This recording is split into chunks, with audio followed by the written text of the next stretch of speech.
আল্লাহ বলেন আমার শরণ থেকে যে মুখ ফিরায় নিল, আমার বন্দিগি, আমার ইবাদত, আমার হুকুম পালন, আমি তার জীবন করে দেব সংকীর্ণ এবং তার হাসরের ময়দানে উঠাবো অন্ধ।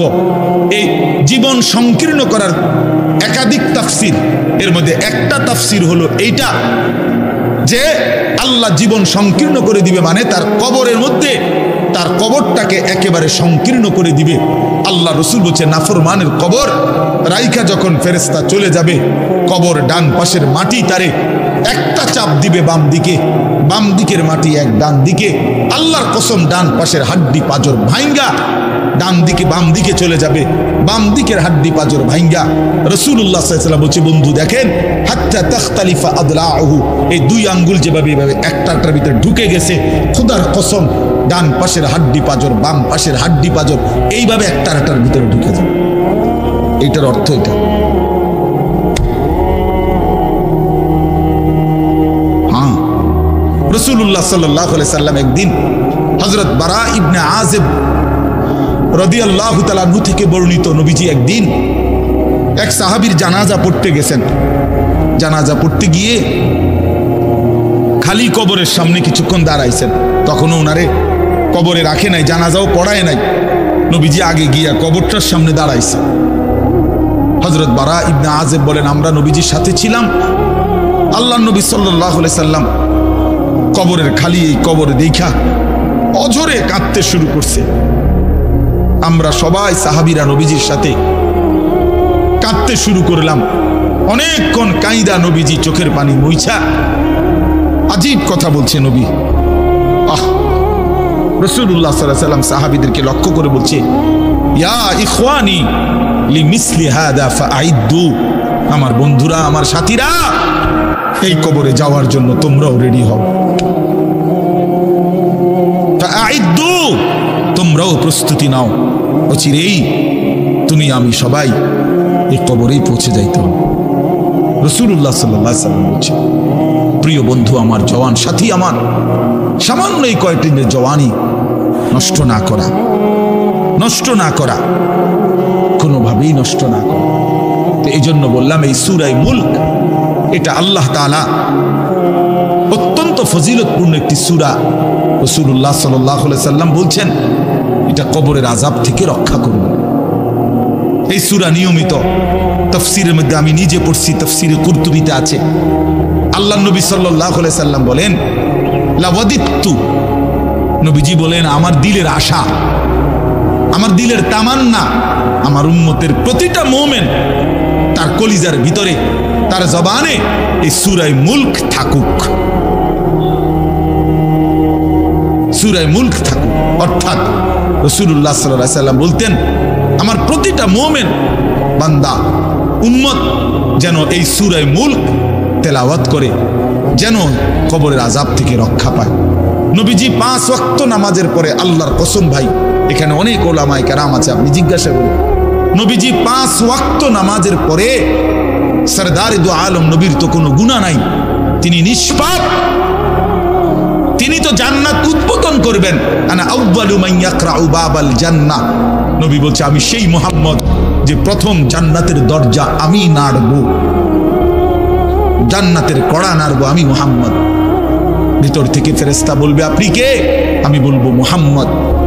ফেরেশতা বলবে আনতাজিরু লাক, আমি তো আপনার অপেক্ষাই করছিলাম, আপনি আসবেন বলেই তো অপেক্ষায় ছিলাম, আপনি উদ্বোধন করে দিলেই তো বাকিরা ঢুকবে।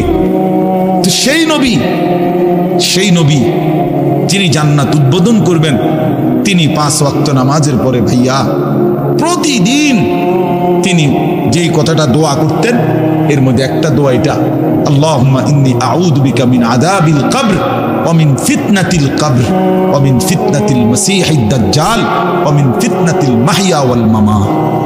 আল্লাহ আমি কবরের আযাব থেকে পানাহ চাই। নবীজি নিজে বলতেন, নবীজি নিজে বলতেন। প্রিয় ভাই বাবা আমার, চলেন সবাই নিয়ত করি নিজেকে গুনাহ থেকে বাঁচানো দরকার, নিজের আল্লাহর নাফরমানি থেকে বাঁচানো দরকার। আল্লাহ তাআলা বলেন ইন্নাল্লাযীনা ইয়াখশাউনা রাব্বাহুম বিল গায়ব, আমি আল্লাহকে না দেখে আমার কথাগুলো আখিরাত সম্পর্কিত এগুলোকে না দেখে যারা আমি আল্লাহকে ভয় করে, আখিরাতকে ভয় করে, জাহান্নামকে ভয় করে, কবরকে ভয় করে, আল্লাহ বলেন তাফসীরের মধ্যে লিখছে ভয় করে মানে হলো গুনাহ বর্জন করে। কোন ব্যক্তি আল্লাহকে ভয় করে, খোদার কসম এই কথার অর্থ হলো গুনাহ ছেড়ে দেয়। যে গুনাহ ছেড়ে দেয় সে আল্লাহকে ভয় করে, যে আল্লাহকে ভয় করে সে গুনাহ ছেড়ে দেয়। কোন নাফরমান আল্লাহকে ভয় করে না, আল্লাহকে ভয় করলে গুনাহ করতে পারে না। বুঝেন নাই বাংলা কথাটা? এটা কাগজের এই পিঠ ও পিঠ, কাগজের এই পিঠ ওই পিঠ। এই পিঠে যদি লেখা আছে আল্লাহর ভয়, তো ওই পিঠে লেখা থাকবে গুনাহ বর্জন। যে গুনাহ ছেড়ে দেয় সে অটোমেটিকলি আল্লাহকে ভয় করে, যে আল্লাহকে ভয় করে সে গুনাহ বর্জন করে। এই জন্য তাকওয়ার অর্থ আল্লাহর ভয়, এটার প্রথম অর্থ হইল গুনাহ বর্জন। মান খাশিয়ার রহমান, আল্লাহকে ভয়, এটার প্রথম অর্থ গুনাহ বর্জন, গুনাহ বর্জন। আমার শায়েখ আল্লামা মুফতি মুশতাকুর নবী সাহেব সব সময় চিল্লায় মাহফিলে, অনেক সময় হাজারি করে বলে যে বাপ গুনাহ আগুন, গুনাহ আগুন, গুনাহ আগুন। প্রতিটা গুনার পিঠে ওই পিঠে আগুন আছে। নারীর প্রতিটা বেপর্দা দৃশ্যের মধ্যে খোদার কসম আগুন জ্বলে। ওই সিনেমার নর্তকীর শরীরে আগুন জ্বলে, ওই নায়িকার শরীরে আগুন জ্বলে, মোবাইলের ওই অস্থির ছবির মধ্যে আগুন জ্বলে, মদের আড্ডায় আগুন জ্বলে, জুয়ার আড্ডায় আগুন জ্বলে, সুদের টাকায় আগুন জ্বলে, ঘুষের টাকায় আগুন জ্বলে, বেপর্দা নারীর শরীরে আগুন জ্বলে। ওইটা রূপ না, ওইটা আগুন, ওইটা জাহান্নাম, ওইটা জাহান্নাম। আল্লাহ তাআলা বলেন ইন্নাল্লাযীনা ইয়াখশাউনা রাব্বাহুম বিল গায়ব। আল্লাহ তাআলা বলেন আমার যে বান্দারা আমার আখিরাত, আমার জাহান্নাম, আমার পরকাল, আমার কবর, এই কথাগুলোকে ভয় করে, আমি আল্লাহকে ভয় করে, না দেখে, না দেখে, আল্লাহ বলেন আমি ওয়াদা দিলাম লাহুম মাগফিরাতুন ওয়া আজরুন কাবীর, আমি তাদের পেছনের সব গুনাহ মাফ করে দেব আর আমার সবচেয়ে বড় পুরস্কার জান্নাত দিয়ে দেব। এখানে এটা এমন শব্দ না যে কিছু শব্দ তো আছে একটা শব্দের সাথে আরেকটা বলছে অর্থহীন, যেমন কলম টলম। তো এটা সবাই বুঝে যে টলমের কোনো অর্থ নাই, কাগজ টাগজ, তো কাগজের অর্থ নাই। কিন্তু শিক্ষা দীক্ষা এমন না, শিক্ষা শব্দের উল্টা না, এটা এমন না যে এটা শিক্ষার উল্টা কিছু না, এটা আলাদা শব্দ। শিক্ষা দীক্ষা যেমন আমরা অনেক সময় বলি যে নামাজ রোজা, লোকটা নামাজ রোজায় ভালো, তো এর দ্বারা কি শুধু নামাজ আর নামাজের উল্টা শব্দ রোজা না, এটা একটা আলাদা কি আমল। নামাজ একটা ইবাদত, তো রোজা একটা ইবাদত। তো শিক্ষা এটা একটা বিষয়, দীক্ষা এটা একটা বিষয়। শিক্ষা তো তালিম, দীক্ষা এটা তরবিয়ত, আখলাক। আখলাক অর্থাৎ শব্দ মুখস্থ করা এটা যেমন জরুরি, জিন্দিগি গঠন করা এটাও সমান জরুরি, বরং তার চাইতে বেশি জরুরি। এজন্য আমাদের ফেনীর একজন বড় বুজুর্গ আলেম আছেন, ফেনী জামিয়া রশিদিয়া মাদ্রাসার হজরত মাওলানা মুফতি শহীদুল্লাহ দামাত বারাকাতুহুমুল আলিয়া, বাংলাদেশের অনেক বড় একজন বুজুর্গ আলেম। হজরতের মাদ্রাসা ফেনীতে, সেই মাদ্রাসা একটা মাদ্রাসায় কওমি মাদ্রাসা, সেখানে প্রায় 6 থেকে 7 হাজার ছাত্র পড়ালেখা করে, প্রায় 200-এর উপরে উস্তাদ আছে, 200-250। তো এই জন্য বললাম যে হজরত সবসময় বলে যে পড়া মেধা অনুপাতে কম বেশি হইতে পারে, আখলাক বরাবর হইতে হবে। আখলাক, ছাত্র মেধাগত যোগ্যতার কারণে কেউ রুল নাম্বার 1, কেউ রুল নাম্বার 10, কিন্তু আদব আখলাক বরাবর বরাবর হওয়া চাই। আমরা এটা খুব খেয়াল করি না। আজকে সবাই মনে করে বাচ্চার পড়ালেখা হচ্ছে, ঠিক আছে, পড়তেছে, যাইতেছে, আসতেছে, ছেলেটা পড়তেছে, রেজাল্ট আসছে, কিন্তু আখলাক কোথায়? যে ছেলেটা কখনোই প্রস্রাব করে টয়লেট পেপার ব্যবহার করে না, দাঁড়িয়ে বসে প্রস্রাব করার ক্ষেত্রে কোনো পার্থক্য করে না, তো তার আখলাক, তার জীবন গঠন হইল, শব্দ না মুখস্থ হইল, শব্দ না মুখস্থ হইল।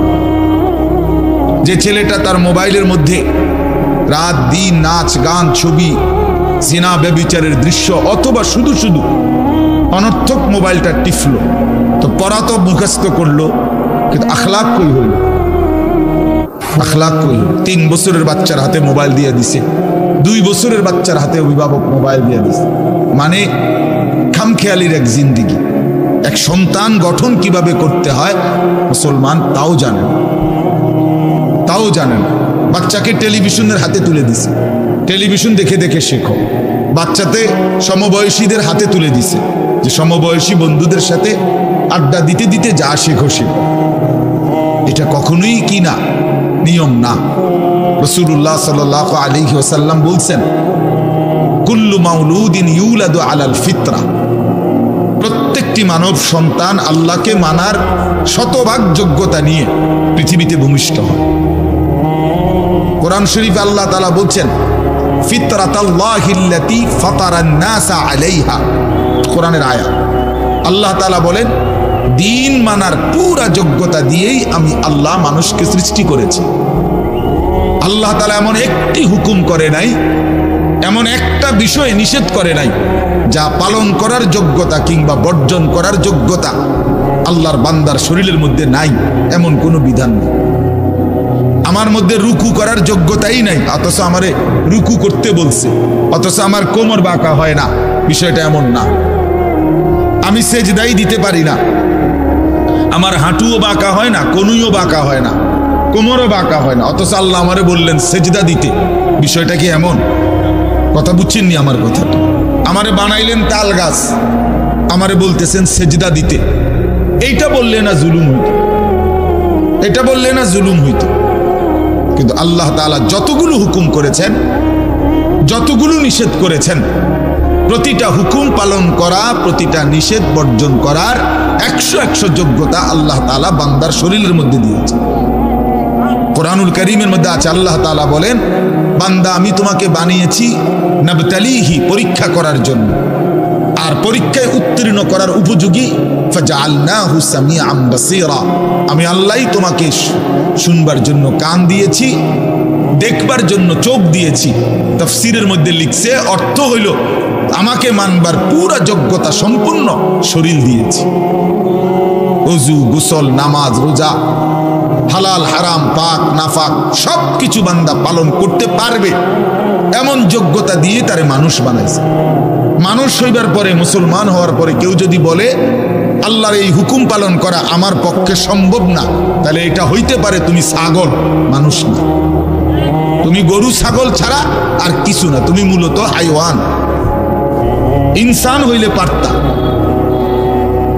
তুমি যদি মানুষ হইতা তো ঠিকই পারতা, তুমি যদি মানুষ হইতা তো পারত। মূলত তুমি নিজের মানুষ এই পরিচয় ভুলে গেছো।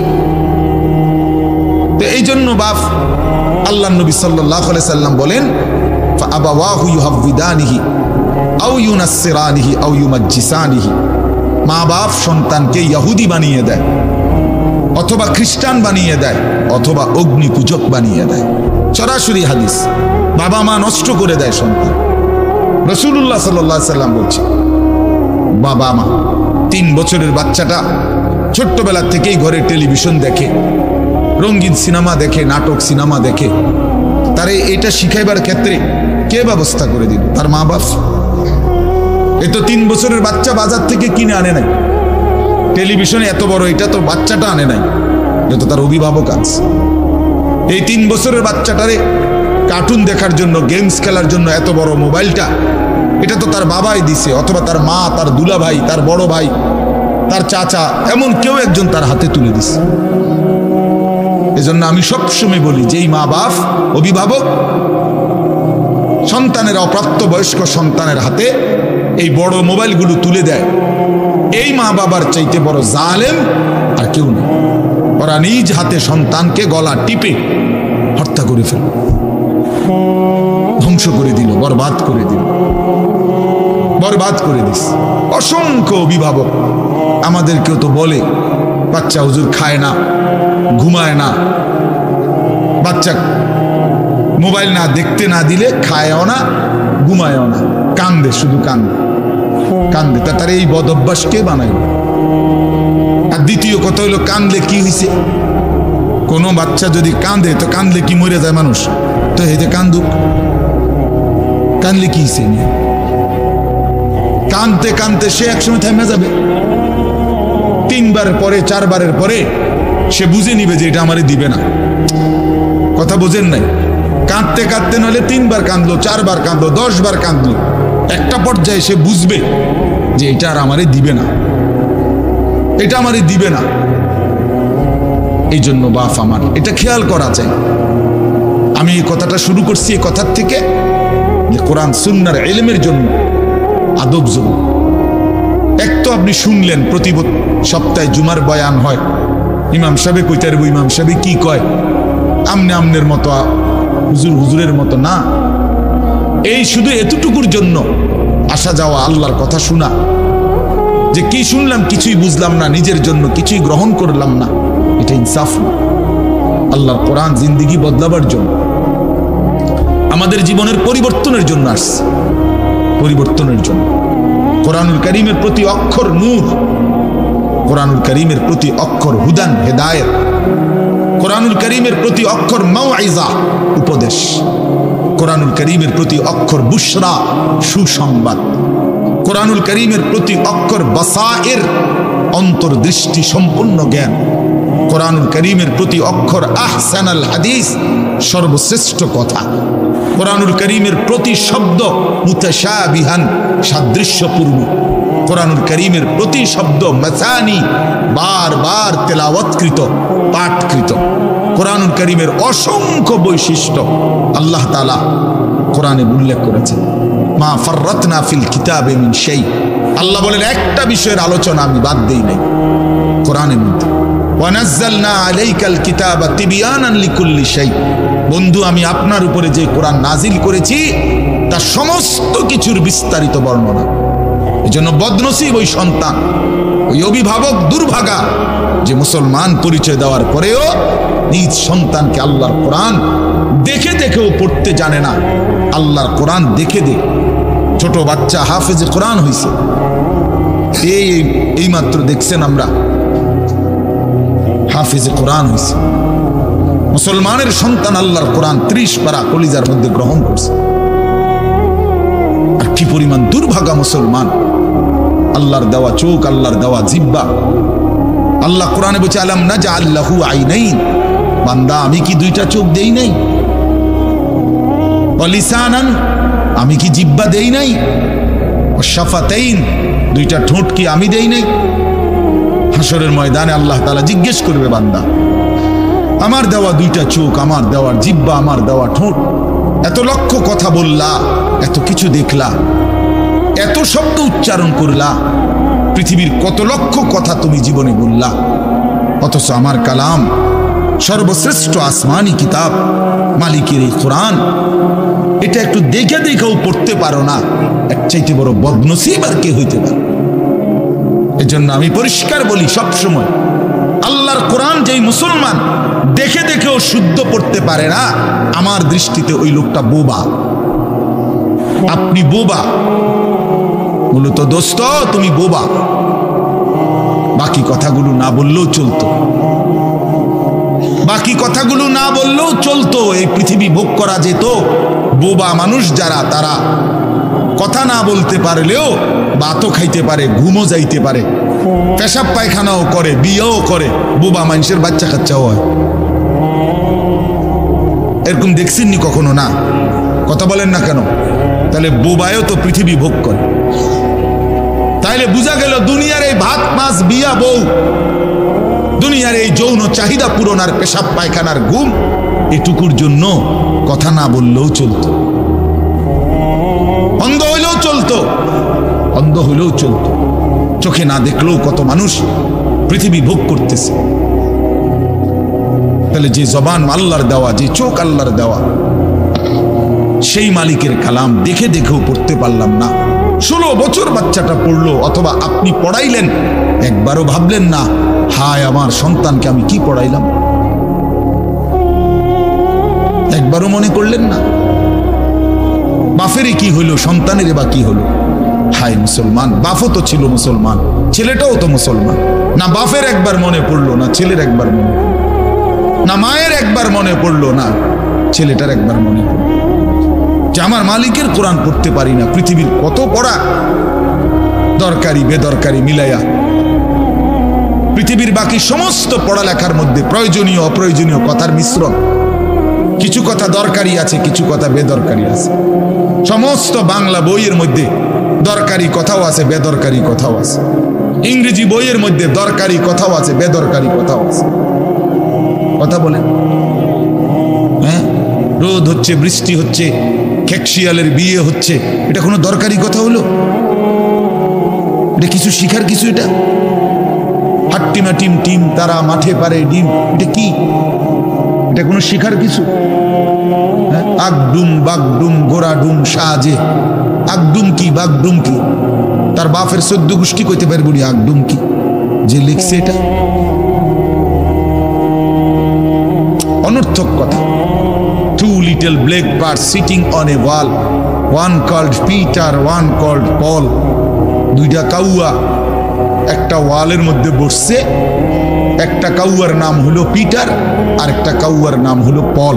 এই হলো কবিতার অর্থ। এটা কি শিখছে ছেলেটা? এখানে কি শিখার? কাউয়া ওয়ালে বসলেই কি, টিনের সালে বসলে কি? কাউয়া তো কাউয়া, কাউয়া লইয়া আমার দরকার কি? কাউয়া কই বইছে, এটা আমার বাচ্চা শিখতেই। আমি কি কাউয়ার বাচ্চা? বলেন তো কি অর্থ আছে এটাতে? আর এই পিটার পল এটা সম্পূর্ণ কাফেরের নাম। পিটার এই শব্দ, পল এটা খ্রিস্টানদের নাম, কোন মুসলমানের নাম না। এটা মুসলমানের সন্তান, এটা শিখবে কেন? উচ্চারণ শিখার জন্য, কিছু শব্দ শিখার জন্য। তো শব্দ শিখার জন্য ইসলামী কোনো শব্দ নাই। আল্লাহ আমাদেরকে বুঝ দান করে। আমি বইয়ে এখানে বই ঠিক করতাম বইছি না, যে বুঝেন না আমার কথাটা। অর্থ এই উদ্দেশ্য তাহলে আমি বই ঠিক করতে বসিনি। অর্থ এটা উদাহরণস্বরূপ বললাম আর কি। আবার দরকারি কথাও আছে। আমাদের দেশে সেই ছেলে কবে হবে, কথায় না বড় হয়ে কাজে বড় হবে। ফাইন কথা। সকালে উঠিয়া আমি মনে মনে বলি, সারাদিন আমি যেন ভালো হয়ে চলি। চমৎকার কথা। বোর হলো দৌড় খোলো কুকুমনি উঠোরে, এগুলো তো অন্যায়। এসব কবিতাও তো না, আমরা আমলে নাই ডিমি পৌঁছেছি। এমনকার কি আছে আমি জানি না। এগুলো আমার সময় পড়ছি আমরা ছোটবেলায় প্রাইমারিতে। যাই হোক বাপ, অর্থ হইল আল্লাহর কোরআন থেকে সন্তানকে বঞ্চিত করেন না। বঞ্চিত আপনাদের কাছে অনুরোধ। এই যে কয়জন বসছেন, জোয়ান ভাই যারা বসছেন, ভাই আমার স্কুলে পড়েন, কলেজে পড়েন, কোনো অসুবিধা নাই, ঠিক আছে। নতুন করে আবার মাদ্রাসায় ভর্তি হতে পারবেন না, আমরাও জানি। কিন্তু কোনো একটু সময় বের করে আল্লাহর কোরআন সময় সুযোগ বের করে শেখা সম্ভব। শুক্রবারটা তো অবসর থাকেন, বৃহস্পতিবার বিকাল থেকে তো অবসর থাকেন, শনিবারটা তো অবসর থাকেন। তো একটু আল্লাহর কালাম পড়েন, কোনো একজন আলেমের কাছে, কোনো একজন মসজিদের ইমামের কাছে, কোনো একজন মাদ্রাসার উস্তাদের কাছে নিজে আলাদা একটু সময় বাইর করেন যে আমার মালিকের কোরআন আমি একটু শুনি, আল্লাহ তাআলার কালাম শুনি।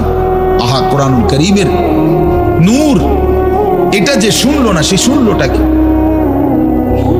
সে শিখলো কি, পড়লো কি? মজাই তো পাইলেন। কথা বলার মজাই তো হয় নাই। আমি তো অনেক সময় বলি, আল্লাহর ঘরের কালো গিলাফ আর মদিনার সবুজ গম্বুজ যে দেখে নাই, যেই চোখ, সে দেখলো কি? কালো গিলাফ যে দেখে নাই কাবার, রাসূলুল্লাহর রওজায়ে আতহারের সবুজ গম্বুজের ওই সৌন্দর্য যে দেখে নাই, যে চোখ, সে জীবনে কি দেখলো? আমার একবার মক্কা শরীফে এক লোক উমরার সময়, বাংলাদেশি এক লোক দৌড়াইয়া আমার আয়সা জড়াইয়া ধরছে, ধরাইয়া কাঁদা দিছে, বলছে হুজুর আমি আপনার এক কথার কারণে হজে আসছি, উমরায় আসছি। আমি বললাম মানে? এই কথাইটা আমি এটা শুনছি আজ আপনি বলছেন যে এই চোখ কাবার কালো গিলাফ দেখে নাই, রাসূলুল্লাহ সাল্লাল্লাহু আলাইহি সাল্লামের রওজায়ে আতহারের সবুজ গম্বুজ দেখে নাই, সে দেখলো কি? এইটা আমার দিলে লাগছে যে হ্যাঁ ঠিকই তো, আমি আর কি দেখলাম? তাই তো যেই জবান আল্লাহর নামে নিতে জানে না, মালিকের কোরআনই পড়তে জানে না, তুমি পড়লা কি মিয়া? তুমি কি গোড়ার ঘাস কাটলা মিয়া? বাকি সবগুলো পড়া না হলেও দুনিয়া চলতো মিয়া। মূর্খ বকলম, নাম দস্তখত করতে জানে না, টিপসই দেয় এমন হাজারো মানুষ দুনিয়া ভোগ করতেছে। বাড়ি গাড়ি, নেতাগিরি, মাতবুরি, ক্ষমতা, দালান বিল্ডিং সবটা দুনিয়া ভোগ করছে, অথচ নামটাও সই দিতে জানে না। এমন নাই? বলেন না এমন নাই? তো সে কোন যোগ্যতায় দুনিয়া ভোগ করছে? সে কিভাবে দুনিয়া ভোগ করতেছে? যদি বলেন সে সমাজে তার কোনো মান সম্মান, আরে না মিয়া, বহুত নেতাদের মাতবর সমাজের, সে তো মূর্খ, টাকার জোরে ক্ষমতা দেখাচ্ছে, এমন মানুষ নাই? তো তাইলে এই জন্য বাপ আবারও অনুরোধ করছি আমি, অর্থ হলো অপমান করা না, জেনারেল শিক্ষা নিষেধ করা না। আমি তো কুমিল্লা ভিক্টোরিয়া কলেজ থেকে মাস্টার্স পাস করছি, সায়েন্স বিজ্ঞান বিভাগ থেকে দাখিল পাস করছি। এর মানে এটা বাদ দিতে বলতেছি না, বাদ তো আমি দিছি না, বাদ আপনি দিছেন। কথা বুঝেন নাই? বাদ আপনি দিছেন, আল্লাহর কোরআন বাদ দিছেন, রাসূলুল্লাহ সাল্লাল্লাহু আলাইহি ওয়াসাল্লামের সুন্নাহ বাদ দিছেন। এতগুলো পড়ছেন, ধন্যবাদ আপনাকে, এটা পড়লেন না কেন? এতগুলো শিখতে পারলেন, এত লক্ষ টাকা খরচ করতে পারলেন, 4 বছরের মেডিকেলের জন্য, 6 বছরের মেডিকেলের জন্য এক বাপ তার ছেলেটার জন্য, মেয়েটার জন্য কত লক্ষ টাকা খরচ করছে, তার কোনো কুল কিনারা আছে মিয়া? তো আপনি পড়ান, কোনো অসুবিধা নাই, কিন্তু আপনি আপনার বাচ্চাটাকে আল্লাহর কোরআন থেকে বঞ্চিত করলেন কেন? নামাজ থেকে বঞ্চিত করলেন কেন? 2টা সূরা পড়তে জানে না, একটা আত্তাহিয়াতু শুদ্ধ করে বলতে পারে না, একটা দোয়ায়ে কুনুত পড়তে জানে না। একজন মুসলমান বেটা, 40 বছর বয়স, লজ্জা থাকা উচিত বেটা, ওই বেটা শরম থাকা উচিত বেটা। কার জমিন খাইতেছ, কার আসমান ভোগ করছো, কার দুনিয়া ভোগ করতেছ? এত বড় মালিকের আসমান ও জমিন ভোগ করে সেই মালিকের সেজদাটাও ঠিক মতো দিতে জানে না, সেই মালিকের নামটাও পড়তে পারে না। এর চাইতে লজ্জার কি হইতে পারে বলেন বাবা? অপমান কি হইতে পারে?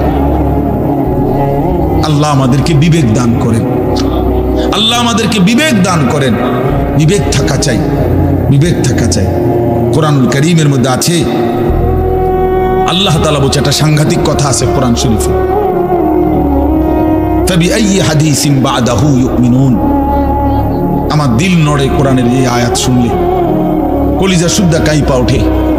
আল্লাহ তাআলা কোরআনে বলছে, এই 29 পারার মধ্যেই আছে, সূরা মুরসালাতের মধ্যে আল্লাহ তাআলা বলে, বান্দা 23 বছরে আমি আমার রাসূলের কাছে এই সর্বশ্রেষ্ঠ কিতাব নাজিল করলাম, আমার সবচেয়ে শ্রেষ্ঠতম কথাগুলো আমি তোমাদের জন্য দিলাম। বান্দা, এর চাইতে আর দামি কোন কথা বললে তোমরা আমার কথা মানতা? বুঝেন নাই? ফাবিআইয়ি হাদিস, ফাবিআইয়ি হাদিস। আল্লাহ বলছে, বান্দা এরপরে আর কি বললে, এর চাইতে দামি কথা আর কোনটা বললে, আর কোন কিতাব নাজিল করিলে, আর কেমনে বললে? ফাবিআইয়ি হাদিসিন বা'দাহু ইউমিনুন। আর কিভাবে বললে বান্দা ঈমান আনতা, বিশ্বাস করতা? আকিমুস সালাহ, আকিমুস সালাহ 80 বারের চাইতে বেশি বলছি আমার কোরআনে, আর কতবার বললে আমারে সেজদা দিতা? ইত্তাকুল্লাহ, ইত্তাকুল্লাহ বারবার বলেছি, আল্লাহকে ভয় করো, আর কতবার বললে বান্দা আমারে ভয় করতা? কতবার বলছি? আল্লাহ বলবেন। রাসূলুল্লাহ সাল্লাল্লাহু আলাইহি সাল্লাম বাপ আমার, বন্ধু আমার, নওজোয়ান সাথী আমার, মনে রাখবেন, বিশ্বাস করেন, রাসূলুল্লাহ সাল্লাল্লাহু আলাইহি সাল্লাম হাসরের ময়দানে অসংখ্য উম্মতকে জিজ্ঞেস করবে, এই আমল নামা যখন দেখবে, প্রত্যেকটা উম্মত তার নিজ নিজ আমল নামা, রাসূলুল্লাহ সাল্লাল্লাহু আলাইহি সাল্লাম দেখবেন, এই আমল নামা দেখে নবী জিজ্ঞেস করবে, উম্মত 23টা বছর এক টানা আমি কেঁদেছি, উম্মত 23 বছর তোদের জন্য আমি কেঁদেছিলাম। এমনও রাত গেছে, সারা রাত উম্মতের জন্য আমি কেঁদেছি, সারা রাত দোয়া করছি উম্মতের জন্য। তায়েফের পাথরের আঘাতে পিঠ চালনির মতো ছিদ্র বানায় ফেলছি। পেটের কষ্টে, ক্ষুধার কষ্টে 14 দিনের চাইতে বেশি পেটে 2টা পাথর বাইদা ক্ষুধার কষ্ট হজম করছি। উহুদের দান শহীদ করা রক্তে আমি বেহুশ হয়ে আমি পড়েছিলাম। সেই নবী আমি আর কত কাঁদলে, আর কত রক্ত ঝরাইলে উম্মত তুমি আমার কথা মনে করতা, তুমি আমার কথা ভাবতা? সাল্লাল্লাহু আলাইহি ওয়াসাল্লাম যখন এটা জিজ্ঞেস করবেন তখন কি জবাব হবে? বাপ বলেন, ইনসাফের কথা বলেন। কি মনে করছেন সুপারিশ? হাসরের ময়দানের সুপারিশ মানে কি? মুখে বিড়ি, সিগারেট, চেহারায় রাসূলুল্লাহ সাল্লাল্লাহু আলাইহি ওয়াসাল্লামের সুন্নাত নাই, 50 বছর ধরে সুদের লেনদেন, কোনদিন 5 ওয়াক্ত নামাজ আদায় করেন নাই, স্ত্রী বেপর্দা, ঘরের মধ্যে প্রতিদিন রঙিন টেলিভিশন চলতেছে। এই অবস্থায় কবরে যাইবেন, আর হাসরের ময়দানে দাঁড়াইলেই নবীজি সুপারিশ করে আপনারে বেহেশত দিয়ে দিবেন। বিষয়টা মামুর বাড়ি না, বিষয়টা মামুর বাড়ি মনে করছেন আপনি। এটাকে কি মনে করলেন আপনারা? রাসূলুল্লাহ সাল্লাল্লাহু আলাইহি ওয়াসাল্লাম সুপারিশ করবেন, এর কোনো নিয়ম কানুন নাই, কোনো বিধি নিষেধ নাই, আইন কানুন নাই। হাউজে কাউসারের পানি, এটা কি 10 টাকার পানির বোতল মনে করছেন? রাসূলুল্লাহ সাল্লাল্লাহু আলাইহি ওয়াসাল্লাম বলেছেন, এক ঢোক পানি পান করলে আর কোনদিন বান্দা তৃষ্ণার্ত হবে না। এতটা আজিমুস শান দামি, এমনি এমনি দিয়ে দিবেন, এটা এমনি এমনি দিয়ে দিবেন? দয়া করে ভাবতে শিখেন, নিজের ভালো বোঝেন, নিজের ভালো, নিজের ভালো। আমি যে সূরাটা পড়ছি, এই সূরাটার নাম হলো সূরা মুলক, 29 নম্বর পারা, কোরআনুল কারীমের 67 নম্বর সূরা। এই সূরাটার নাম হচ্ছে সূরা মুলক। এই সূরার 3টি আয়াত, 12, 13, 14, এই 3টি আয়াত আমি আপনাদের সামনে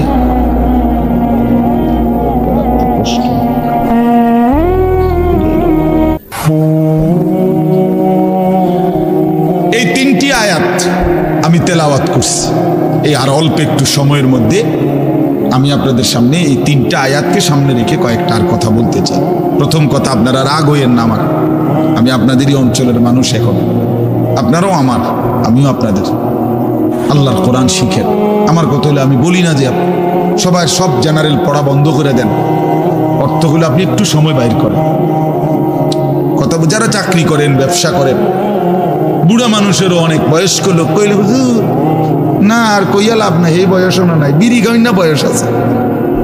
হ্যাঁ মাশাআল্লাহ, বিড়ি খাইতে কইলে চা দোয়ানে গপ মারুন না, বয়স ঠিকই রয়েছে অন্য।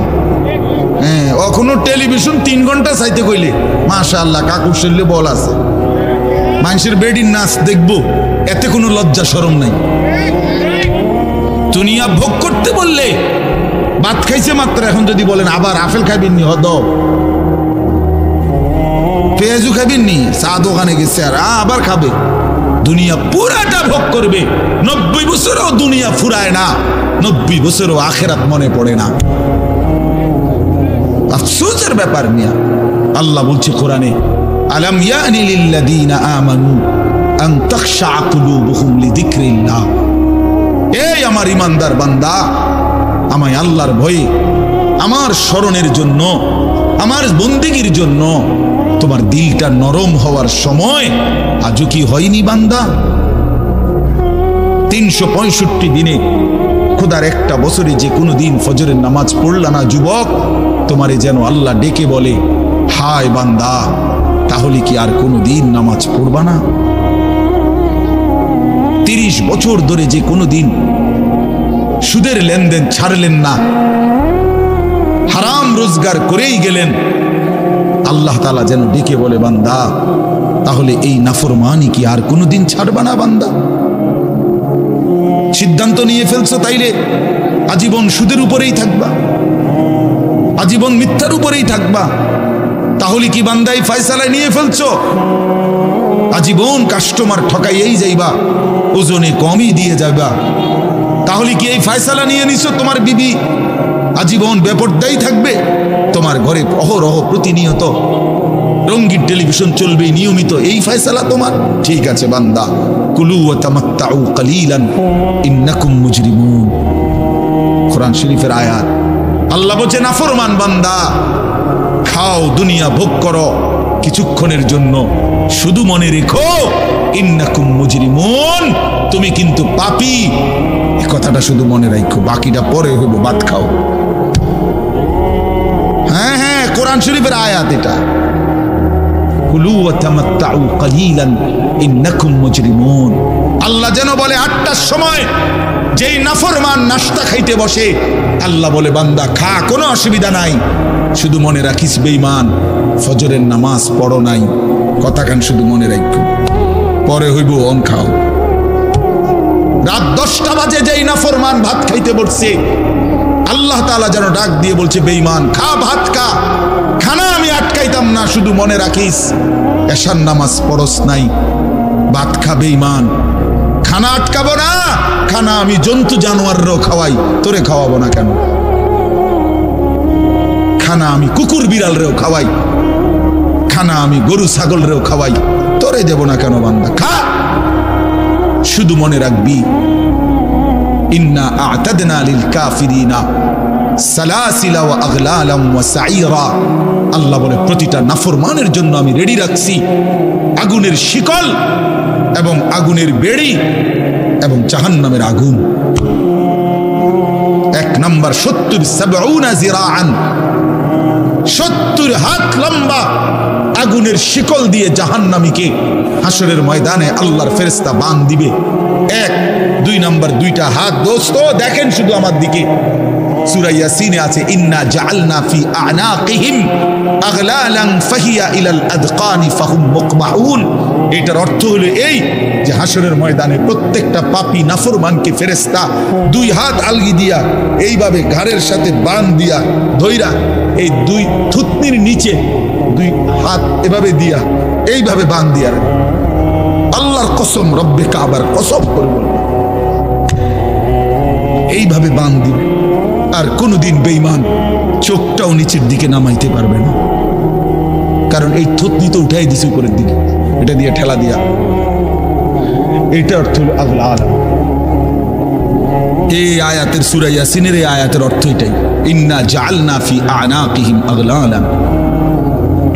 আল্লাহ বলছে বান্দা আমি দেখাবো। আল্লাহ ডাক দিয়ে বলে ভাই আমারও তোমারও, জওয়ানকেও বুড়োকেও। আল্লাহ বলে বান্দা কি মনে করছো আমি রহমান না?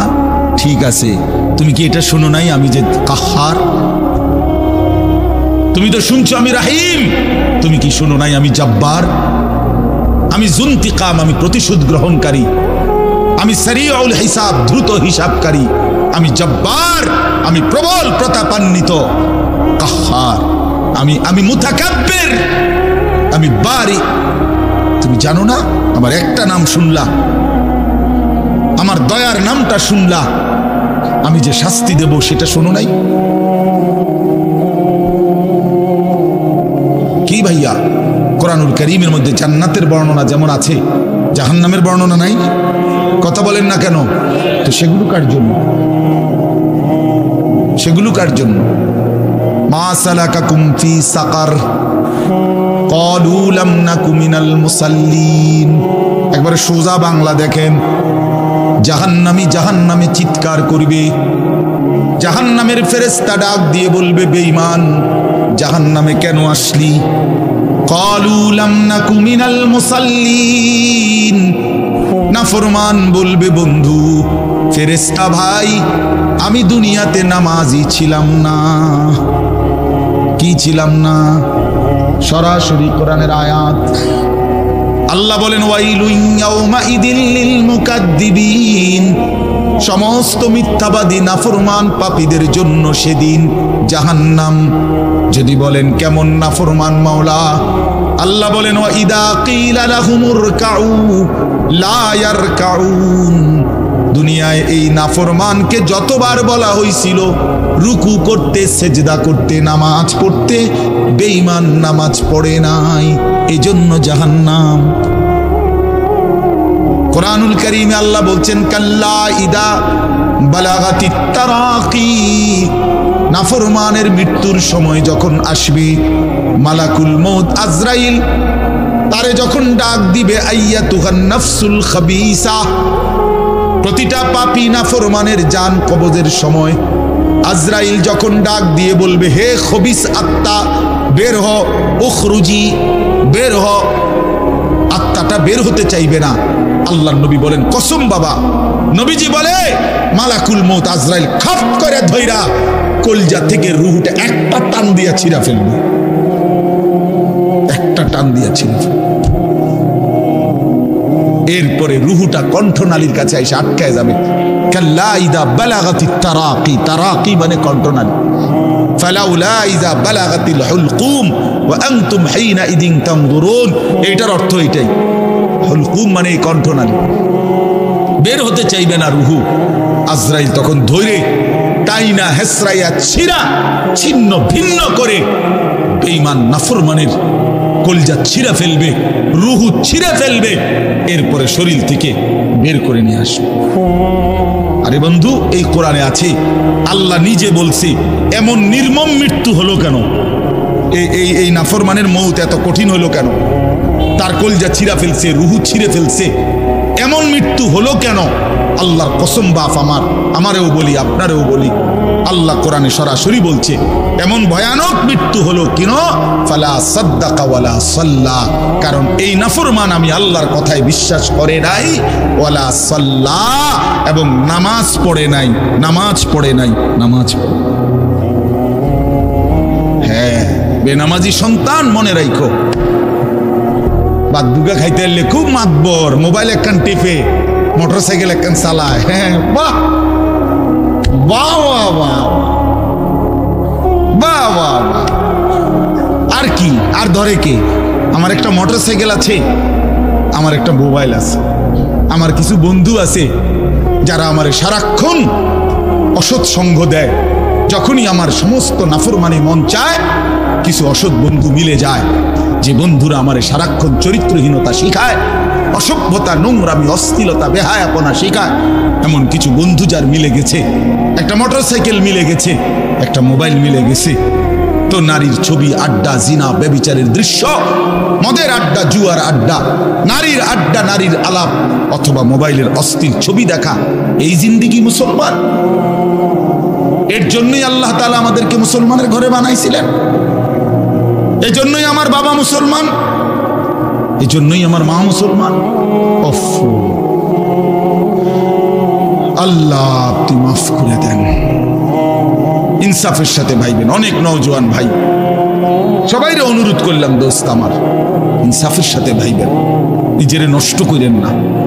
ছেলেরা আমার, ভাইয়া নিজেরে নষ্ট করো না ভাই, নওজোয়ান ভাই নিজেরে নষ্ট করো না। শেষ পর্যন্ত কেউ নাই,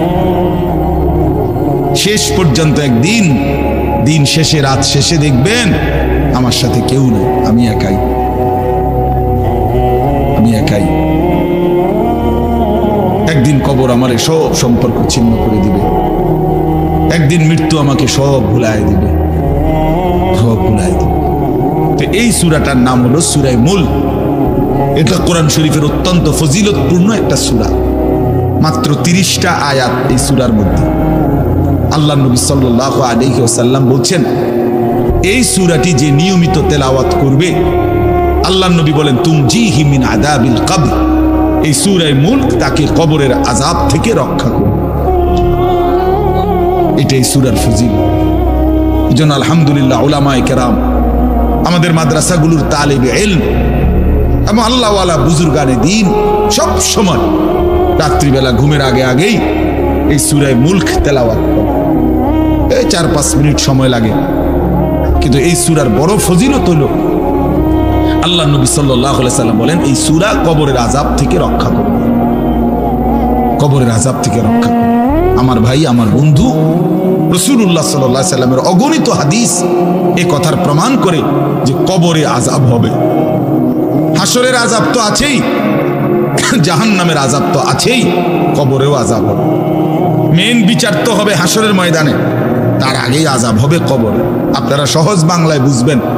আসামি যখন ধরে ফেলে তখন মামলার হিয়ারিং তো চলে, মামলার শুনানি তো চলে, কিন্তু সে কারাগারে ঠিকই আটকায় রইছে।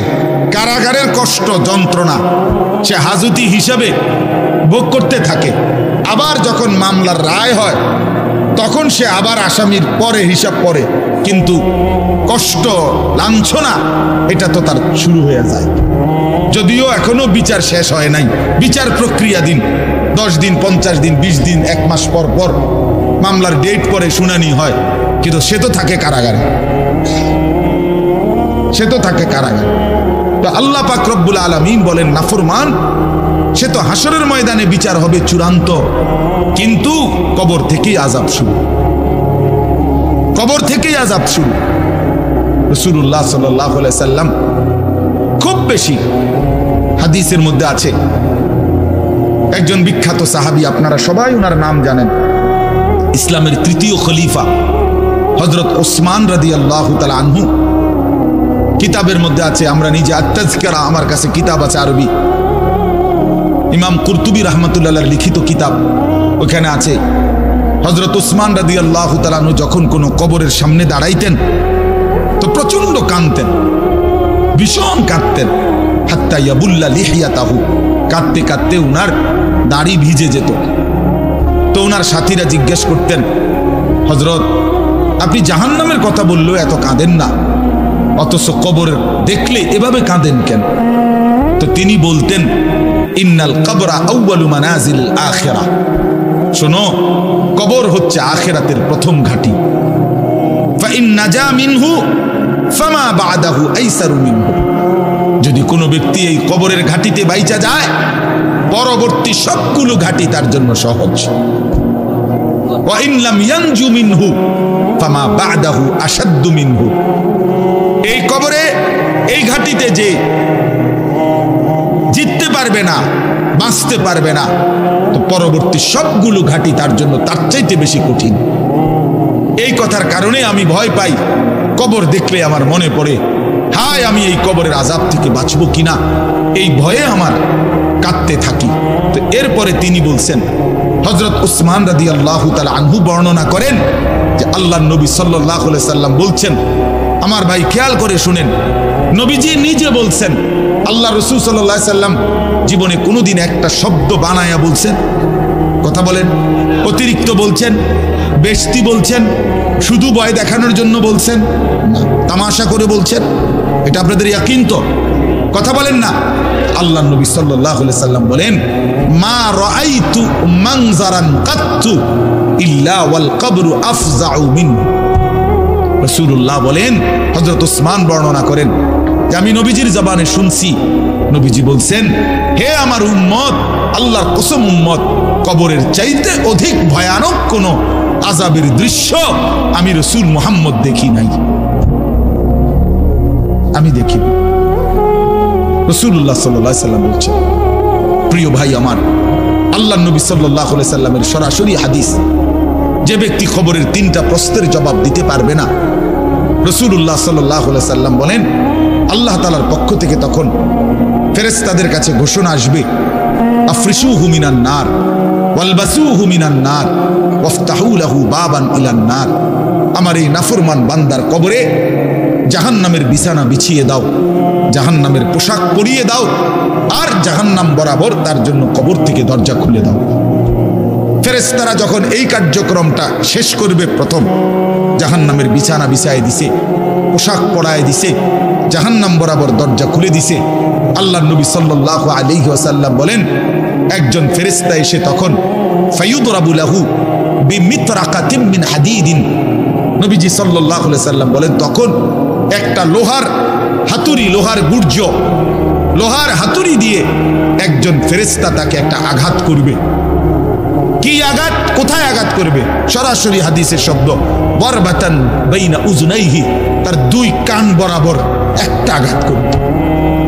রাসূলুল্লাহ সাল্লাল্লাহু আলাইহি সাল্লাম বলেন, ফায়াসিহু সাইহাতান, ওই নাফরমান তখন এত জোরে চিৎকার করবে, ইয়াসমাউহা মান ইয়ালিহি ইল্লা সাকালাইন, মানুষ এবং জিন ব্যতীত আল্লাহর সমস্ত সৃষ্টি ওই বেঈমানের চিৎকার শুনতে পায়। এই কবরের আযাব। ছেলেরা আমার, দোস্ত আমার, বাপ আমার, বন্ধু আমার, আপনি হাসলেও কবরে যাইতে হবে, কাঁদলেও কবরে যাইতে হবে। রাজপ্রাসাদের ওই অট্টালিকাতে যে থাকে সেও একদিন মরে যাবে, জীর্ণ কুটিরে কুড়ে ঘরে যে থাকে সেও মরে যাবে। জীবনে যে কোনোদিন সুখ দেখে নাই দুঃখের সাগরে, তারও মৃত্যু হবে। জীবনে যে কোনোদিন দুঃখ দেখে নাই সুখের সাগরে ভাসছিল, তারও মৃত্যু হবে, সেও মরে যাবে। কবর নিশ্চিত, কবর নিশ্চিত। আমিন ওয়ারাইহিম বারযাখুন ইলা ইয়াউমি ইউবআসুন। আল্লাহ তাআলা মৃত ব্যক্তিকে বলবে, বান্দা, কোরআন শরীফের আয়াত, এখন থেকে নিয়ে ইসরাফিলের ফুঁতে হাসরের ময়দানে উঠানো পর্যন্ত বারযাখ মানে কবরের জীবনে পড়ে থাকো। ভেবে দেখেন, ভেবে দেখেন, শুধু 1 মিনিট। আমিও ভাবি, আপনিও ভাবেন। হাদিসের মধ্যে আছে, মা বাইনান নাফখাতাইন 40। ইসরাফিল প্রথম ফু দিলে জমিনের সবকিছু মাটির নিচে চলে যাবে। দ্বিতীয় ফু দিলে মাটির নিচ থেকে আবার সবাই উঠে হাসরের ময়দানে দাঁড়াবে। তো নবীজি সাল্লাল্লাহু আলাইহি সাল্লাম বলছে, এই 2 ফুঁয়ের মাঝখানে ব্যবধান হবে 40। তো মুহাদ্দিসিনে কেরাম, ওলামায়ে কেরাম বলেন, কেউ কেউ এই 2 ফুঁয়ের মাঝখানে ব্যবধান হতে পারে 40,000 বছর। তাহলে ধরে নেন, সর্বশেষ যেই লোকটা কবরে গেছে, যদি তার কবরে আযাব হয়, তাহলে তার কবরের আযাব ভোগ করতে হবে 40,000 বছর। এবার বলেন তো, এখন যারা মরতেছে, এবার বলেন তো রাসূলুল্লাহ সাল্লাল্লাহু আলাইহি সাল্লামের জমানায় যারা মারা গেছে, এবার আরো পিছনে যান, ইব্রাহিম আলাইহিস সালামের জমানায় যারা মারা গেছে, এবার আরো পিছনে যান, নূহ আলাইহিস সালামের জমানায় যেই অবিশ্বাসী বেঈমানগুলো মারা গেছে, তারা আজকে কত বছর যাবত কবরে আযাব ভোগ করতেছে। বুঝছেননি আমার কথাটা? হ্যাঁ, কোরআন শরীফে আছে, ওয়ামান আ'রাযা আন যিকরি ফাইন্না লাহু মাঈশাতান দানকা ওয়া নাহশুরুহু ইয়াওমাল কিয়ামাতি আ'মা। আল্লাহ বলেন, আমার স্মরণ থেকে যে মুখ ফিরায় নিল, আমার বন্দিগি, আমার ইবাদত, আমার হুকুম পালন, আমি তার জীবন করে দেব সংকীর্ণ এবং তার হাসরের ময়দানে উঠাবো অন্ধ। এই জীবন সংকীর্ণ করার একাধিক তাফসির, এর মধ্যে একটা তাফসির হলো এইটা যে আল্লাহ জীবন সংকীর্ণ করে দিবে, মানে তার কবরের মধ্যে তার কবরটাকে একেবারে সংকীর্ণ করে দিবে। আল্লাহ রসুল বলছে, নাফরমানের কবর রাইখা যখন ফেরেশতা চলে যাবে, কবর ডান পাশের মাটি তারে একটা চাপ দিবে বাম দিকে, বাম দিকের মাটি এক ডান দিকে। আল্লাহর কসম, ডান পাশের হাড্ডি পাঁজর ভাঙ্গা ডান দিকে বাম দিকে চলে যাবে, বাম দিকের হাড্ডি পাঁজর ভাঙ্গা। রাসূলুল্লাহ সাল্লাল্লাহু আলাইহি ওয়াসাল্লাম বলছে, বন্ধু দেখেন, হাত্তা তাখতালিফা আদলাউহু, এই 2 আঙ্গুল যেভাবে এভাবে একটাটার ভিতরে ঢুকে গেছে, খোদার কসম, ডান পাশের হাড্ডি পাঁজর, বাম পাশের হাড্ডি পাঁজর এইভাবে একটার ভিতরে ঢুকে যায়। এটার অর্থ এটা। হ্যাঁ, রাসূলুল্লাহ সাল্লাল্লাহু আলাইহি সাল্লাম একদিন হযরত বারা ইবনে আযিব রাদিয়াল্লাহু তাআলা আনহু থেকে বর্ণিত, নবীজি একদিন এক সাহাবীর জানাজা পড়তে গেছেন। জানাজা পড়তে গিয়ে খালি কবরের সামনে কিছুক্ষণ দাঁড়াইছেন, তখনও ওনারে কবরে রাখে নাই, জানাজাও পড়ায় নাই। নবীজি আগে গিয়া কবরটার সামনে দাঁড়াইছে। হযরত বারা ইবনে আযিব বলেন, আমরা নবীজির সাথে ছিলাম। আল্লাহর নবী সাল্লাল্লাহু আলাইহি সাল্লাম কবরের খালি এই কবর দেখা অঝরে কাঁদতে শুরু করছে। আমরা সবাই সাহাবীরা নবীজির সাথে কাঁদতে শুরু করলাম। অনেকক্ষণ কাইদা নবীজি চোখের পানি মুইছা আজীব কথা বলছে নবী। রাসূলুল্লাহ সাল্লাল্লাহু আলাইহি সাল্লাম সাহাবীদেরকে লক্ষ্য করে বলছে, ইয়া ইখওয়ানি লিমিসলি হাদা ফাআইদ্দু, আমার বন্ধুরা, আমার সাথীরা, এই কবরে যাওয়ার জন্য তোমরাও রেডি হও। ফাআইদ্দু, তোমরাও প্রস্তুতি নাও, অচিরেই তুমি আমি সবাই এই কবরেই পৌঁছে যাইতে হবে। রাসূলুল্লাহ সাল্লাল্লাহু আলাইহি সাল্লাম বলছে, প্রিয় বন্ধু আমার, জওয়ান সাথী আমার, সামান্য এই কয়েকটি জওয়ানি নষ্ট না করা, নষ্ট না করা, কোনোভাবেই নষ্ট না করা। তো এই জন্য বললাম এই সূরা মুলক এটা আল্লাহ তাআলা অত্যন্ত ফজিলতপূর্ণ একটি সূরা। রাসূলুল্লাহ সাল্লাল্লাহু আলাইহি সাল্লাম বলছেন এটা কবরের আযাব থেকে রক্ষা করবে। এই সূরা নিয়মিত তাফসীরের মধ্যে আমি নিজে পড়ছি, তাফসীরে কুরতুবীতে আছে। আল্লাহ নবী সাল্লাল্লাহু আলাইহি সাল্লাম বলেন লাওয়াদিতু, নবীজি বলেন আমার দিলের আশা, আমার দিলের তামান্না, আমার উম্মতের প্রতিটা মুমিন তার কলিজার ভিতরে, তার জবানে এই সূরা মুলক থাকুক, সূরা মুলক থাকুক। অর্থাৎ রাসূলুল্লাহ সাল্লাল্লাহু আলাইহি সাল্লাম বলতেন আমার প্রতিটা মুমিন বান্দা উম্মত যেন এই সূরা মুলক তেলাওয়াত করে, যেন কবরের আযাব থেকে রক্ষা পায়। নবীজি 5 ওয়াক্ত নামাজের পরে, আল্লাহর কসম ভাই এখানে অনেক ওলামায়ে কেরাম আছে, আপনি জিজ্ঞাসা করুন, নবীজি 5 ওয়াক্ত নামাজের পরে, সরদারে দু আলম নবীর তো কোনো গুনাহ নাই, তিনি নিষ্পাপ, তিনি তো জান্নাত উদ্বোধন করবেন। আনা আউয়ালু মান ইয়াকরাউ বাবাল জান্নাহ, নবী বলছে আমি সেই মুহাম্মদ যে প্রথম জান্নাতের দরজা আমি নাড়ব, জান্নাতের কড়া নাড়ব আমি মুহাম্মদ। ভিতর থেকে ফেরেশতা বলবে আপনি কে?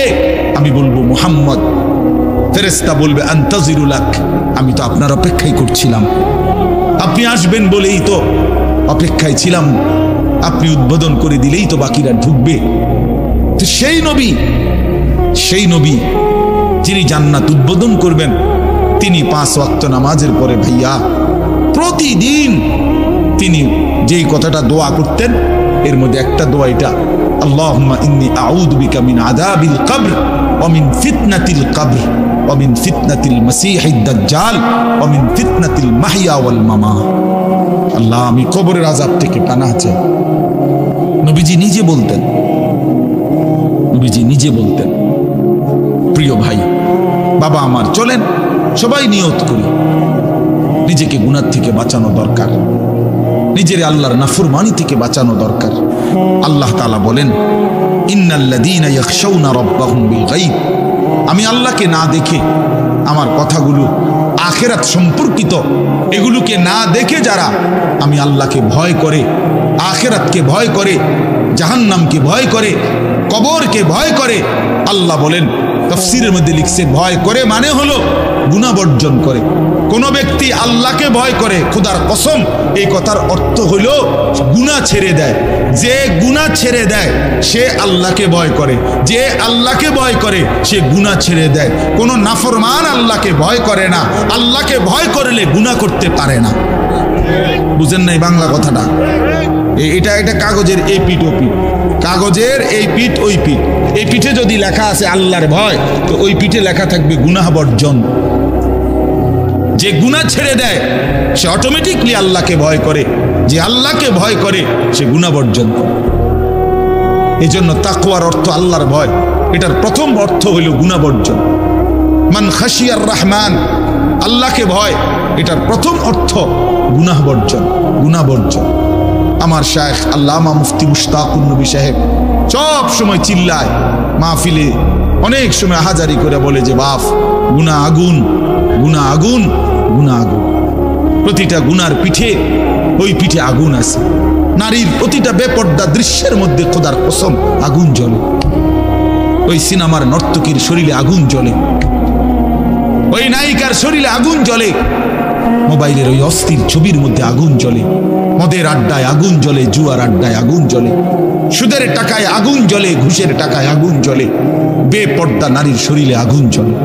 ওইটা রূপ না, ওইটা আগুন, ওইটা জাহান্নাম, ওইটা জাহান্নাম।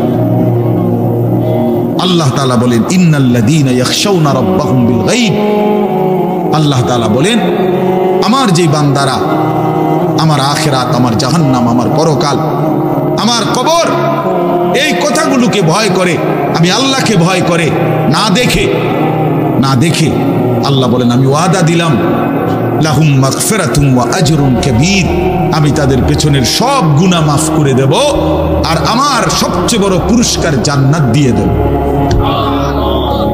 এরপরে আল্লাহ বলেন ওয়া আসিররু কাওলাকুম আবিজহারু বিহি, ইন্নাহু আলিমুম বিযাতিস সুদূর।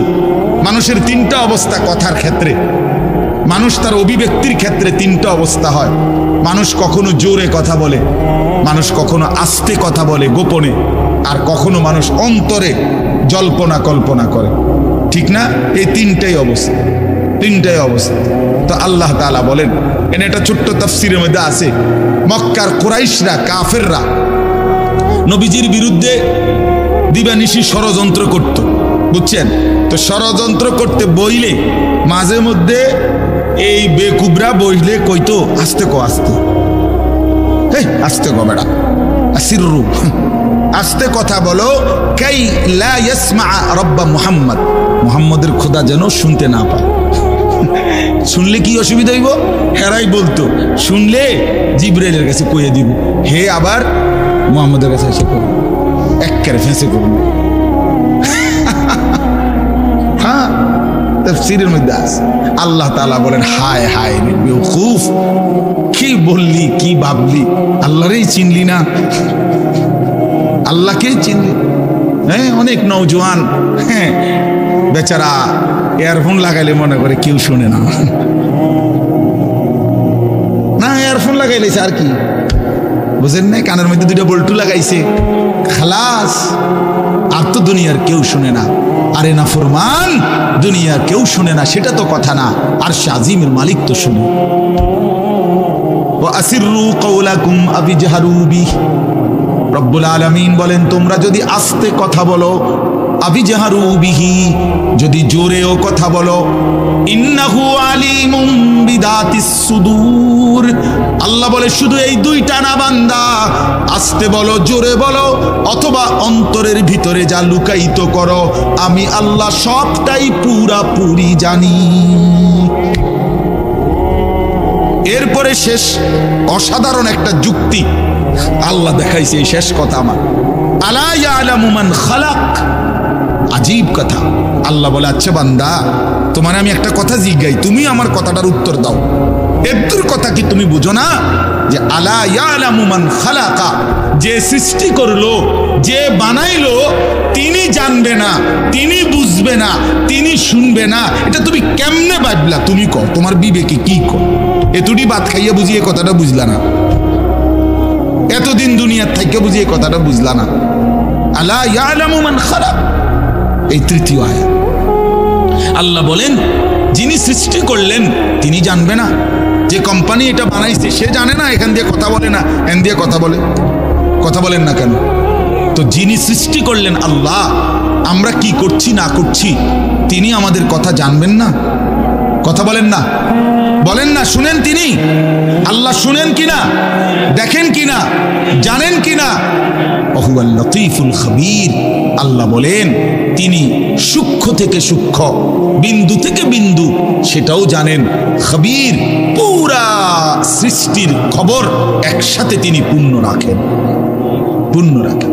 এজন্য দোস্ত আমার, রাত 2টা বাজে, নওজোয়ান মনে করছে চারিদিকে কেউ জেগে নাই, সবাই ঘুমায় গেছে, এই জন্য সে মোবাইলের উলঙ্গ ছবি দেখছে। আল্লাহ ডাক দিয়া বলে, আনিস আমি আছি।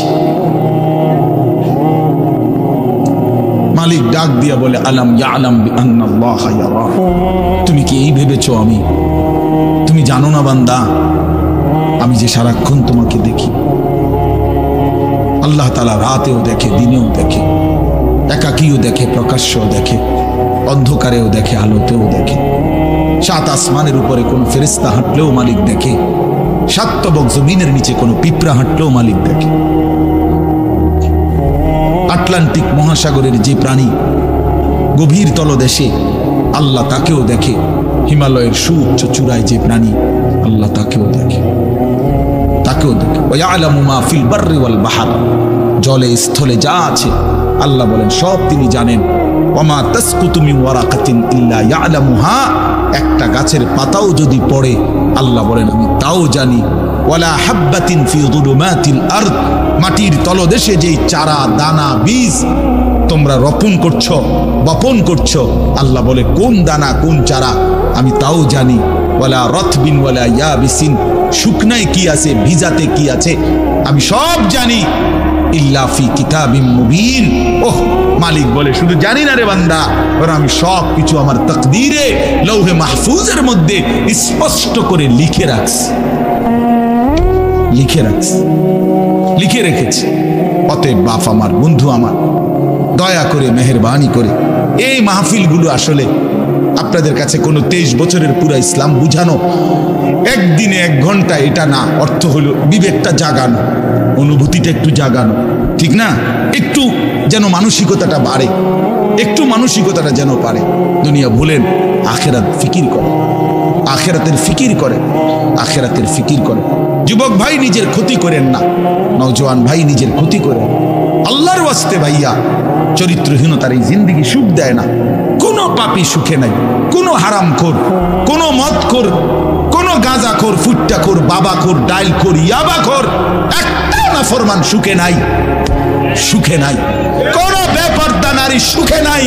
আমি চ্যালেঞ্জ করলাম, কোন হারামখোর, সুদখোর, গাঁজাখোর একটাও সুখে নাই, একটাও সুখে নাই, একটাও সুখে নাই। কোন নাফরমান সুখে থাকে না বন্ধু। সেজদাতে সুখ আছে, আল্লাহকে ডাকলে সুখ আছে, আল্লাহকে ডাকলে সুখ আছে, মালিকের সেজদায় সুখ আছে। এজন্য চলেন ইনশাআল্লাহ, নিয়ত করি আল্লাহকে ডাকবো ইনশাআল্লাহ। হারাম ছেড়ে দেই, আল্লাহর নাফরমানি ছেড়ে দেই। আল্লাহ আমাদের সবাইকে কবুল করে নেন। আমার ভাই, আপনাদের কাছে আমার একটা ছোট্ট অনুরোধ। আজকে আমাদের যেই মেহমান এসেছেন, আলহামদুলিল্লাহ, আমার অনেক অনেক মহব্বতের মানুষ, হযরত মাওলানা হারিস উদ্দিন সাহেব দামাত বারাকাতুহুমুল আলিয়া, অনেক সুন্দর বয়ান করে। আমি তো কতক্ষণ দমকাইয়া এক কিনার করে লাইছি, আপনার মনে হচ্ছে একটা কাজ্জা লাগছে, বুঝছেন না? একটা ঝগড়া লাগছে যে এরুম হয়েছে। এইটা তো কোনো ওয়াজ না, এটি কোনো ওয়াজের জাতও না, কিন্তু ওয়াজ শুনবেন এখন ইনশাআল্লাহ। আপনাদের কাছে অনুরোধ, হযরত মাওলানা হারিস উদ্দিন দামাত বারাকাতুহুম, তিনি আমাদেরও শ্রদ্ধেয়, আমাদের বয়স্ক, আমাদের চাইতো প্রবীণ আলেমে দ্বীন। আজকে বহুদিন যাবৎ আল্লাহর কথা চারদিকে বলে বেড়াচ্ছেন। আলহামদুলিল্লাহ, মাওলানা সাহেব হযরত এখানে এসেছেন।